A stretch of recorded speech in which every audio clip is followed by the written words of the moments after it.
La Belgique et le Luxembourg font partie des marchés prioritaires pour le relancement de Lancia en Europe, puisque en fait, les décisions se sont prises sur les potentiels et sur l'affinité des clients à ce genre de marque italienne. Le marché belge et le marché luxembourgeois sont des marchés particulièrement premium, puisque aujourd'hui ce sont les marques premium qui sont leaders du marché principalement.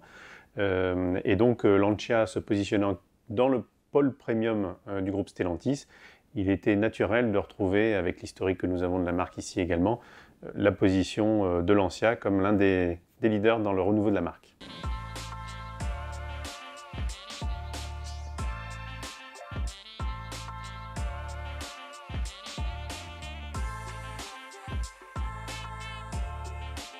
Alors effectivement, le marché belge est un marché très orienté B2B de manière générale.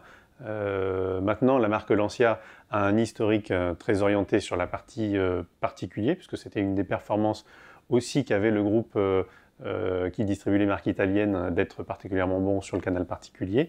On a le double objectif, évidemment, sachant que d'ici 2 ans, quand nous lancerons Lancia de nouveau ici en Belgique et au Luxembourg, eh bien, nous aurons un marché qui aura encore évolué, mais il est évident que l'avènement de la voiture électrique aujourd'hui s'oriente beaucoup plus vers le B2B.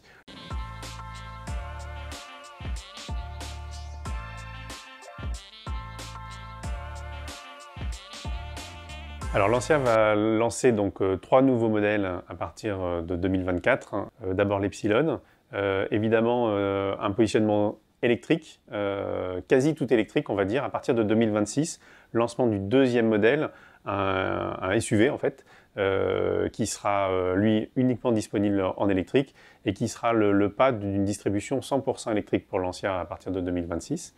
Et puis 2028, troisième modèle qui s'inspirera plutôt de la Delta a priori. Donc voilà, c'est les 3 piliers du renouveau de Lancia jusqu'en 2028.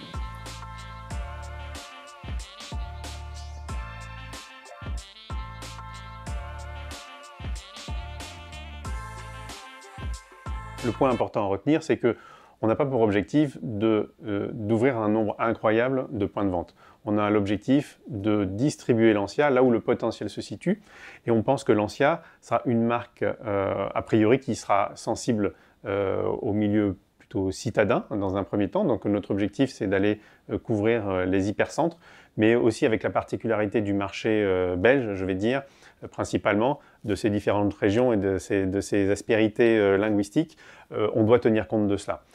Mais si je prends l'exemple d'un réseau Alfa Romeo aujourd'hui qui contient à peu près une quarantaine de points de vente, on est très très loin de ça avec Lancia.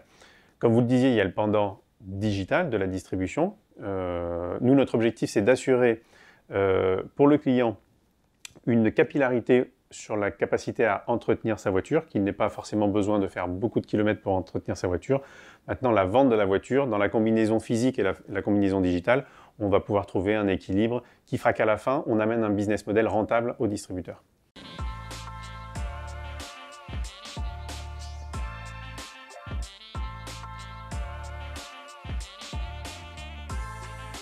Alors les étapes, ça va être déjà beaucoup de travail, parce qu'effectivement, on ne peut pas arriver le jour J en ouvrant la porte et en se disant tiens, maintenant on y va.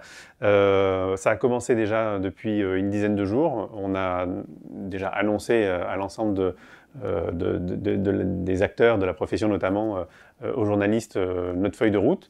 Donc comme je vous le disais, être prêt en 2024 pour lancer avec un nouveau modèle, en dehors de l'Italie, puis 2026, deuxième modèle, puis 2028, troisième modèle.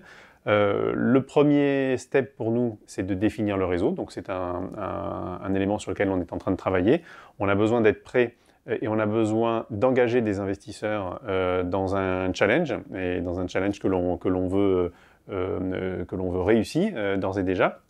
Et ensuite, ici, nous, au niveau siège et en siège local NSI en Belgique et en collaboration avec le siège à Turin, c'est de construire le produit et la distribution. Parce qu'une fois qu'on a défini qui va vendre nos voitures, indépendamment de nous sur le digital, le réseau évidemment, on a besoin de définir la stratégie produit, les étapes de lancement et la date exacte à laquelle en 2024 on sera prêt pour lancer.